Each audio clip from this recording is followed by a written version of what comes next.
Alright, so I've had some people ask me lately how to calibrate a key machine, a key duplication machine. Basically the same process is going to be true for just about any machine, but this right here is a bell saw, and this is my flat steel cutter for steel keys and safe deposit keys. It works, you know, this thing works perfectly fine. I just had it rebuilt, and so I had a machinist put new bushings in here. You can see the brass from that bushing here and here. So it's really, really tight, and put a new rod in.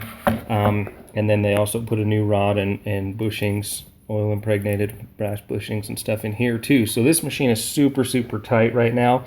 So I know the machine is not out of balance or anything. But what'll happen is basically I just like to go ahead and line these up with the actual cutter themselves here, and then this has got a micrometer on this side, so you can see that it's lined up there and lined up here. And so what I'll actually do is take this over a little bit, and I'll actually just turn this by hand and listen. Okay, now if I don't hear anything, that tells me that we're just barely cutting. Now you'll hear it cut, and I'm pushing this backwards. Make sure your machine is unplugged when you do this.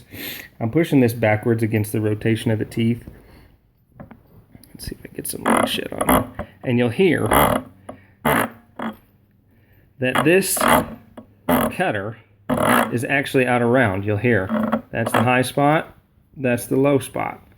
High spot right in there, low spot. You know, so that's telling me basically that you know, the cutter is actually out of round, but it's not a terrible amount when we actually come over here and take a look at the key itself. See if we can get it to focus here.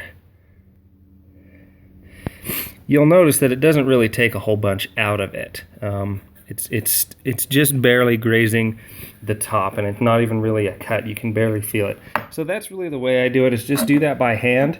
And you're going to want to make sure that whatever the deepest cut is, that's where you're setting it, because when you turn this thing on, it's going to be cutting to that deeper spot. So 9 times out of 10, your keys are probably going to be cutting too deep. So go ahead and adjust that with your micrometer over here. You'd loosen the screw, you know, back it off a little, or screw it in, whatever it needs to do. But that's pretty much how I do it, is you can just hear it right there. And I mean, you know, to the point where even if I put a little more pressure on it, I can even get the low spot to grab.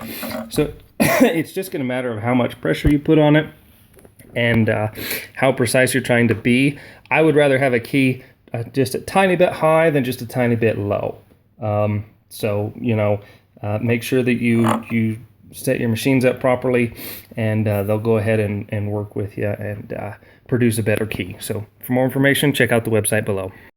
And even on this duplicator here, we're still going to follow pretty much the same procedures, and just go ahead and touch that to there, just like so. If I can hold a camera and do all this at the same time, and then just run that by hand until it makes that sound. And you can hear we've got a high spot just barely, and if I put some more pressure on this side, I can make it grind a little more, but that's right about where we want it. Just holding that just like so, and I will run this on the magnifier and we can see what that key looks like. Hopefully we can get it to focus here. There we go, baby.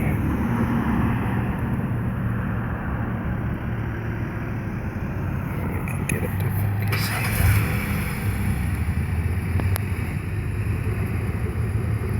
So you're going to get an idea of what that looks like. It's going to be pretty hard to catch on camera, but it's just barely scratching the bottom.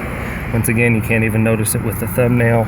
And that's how you're going to line up your key machine. Again, this one was just rebuilt as well, so it's got all fresh bushings, all fresh everything. The cutter's a little dull, so that could be replaced, but other than that, it's good to go.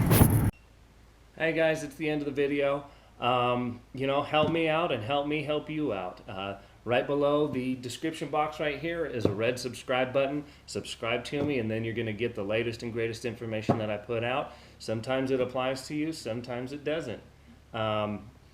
It's just going to at least let you know that we're putting out new and current information. And then right over here is a thumbs up button. Give me a thumbs up. Help this video rank higher in the searches for the search terms that you're using, and let other people be able to see this. That's the best way you can help. Interact. Leave a comment. I will get back with you if I can and try and help you answer your questions. But the more you interact and post this to Facebook, Twitter, Google Plus, and spread this through the social media, the more that allows me to be able to help do more videos. So thank you so much for watching. I really appreciate it. And subscribe, share, and like. Thanks a lot, guys. Appreciate it.